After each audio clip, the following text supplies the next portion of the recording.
जालना नांदेड समृद्धी महामार्गातील नांदेड जिल्ह्यातील बाधित शेतकऱ्यांनी आज नांदेड शहरानजीक सुरू असलेल्या कामाला थांबवलंय।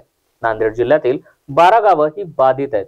या 12 गावांमधील बाधित शेतकऱ्यांना जमिनीचं मूल्यांकन करून सानुग्रह अनुदान पद्धतीनं मावेजा देण्यात यावा, सर्व्हिस रोड आणि आपल्या अवॉर्डमधील राहिलेले 12% व्याज मिळावं यासह विविध मागण्यांसाठी शेतकऱ्यांनी आज सुरुवात होत असलेल्या समृद्धी महामार्गाचं काम आता थांबवलं आहे।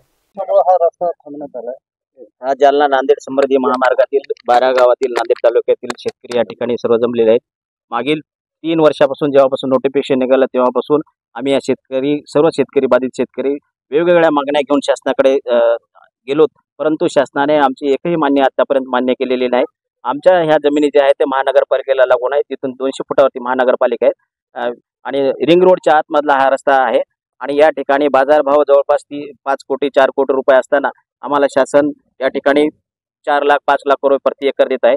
सर्व कमांड एरियामधल्या जमिनी आहेत, विष्णुपुरी प्रकल्पाच्या बागायती शेती आहेत, कमर्शियल या ठिकाणी MIDC पुढे आहेत। अशा असताना सुद्धा या जमिनीचं बाजार मूल्य अतिशय उच्च असताना सुद्धा शासन आमच्या कुठल्याही मागण्या मान्य धरण्याची जे की कायद्यामध्ये तरतूद आहे, कायद्याच्या तरतूद न वापरता चुकीच्या पद्धतीने अवॉर्ड पास करून शासनानं आमची फसवणूक केलेली आहे।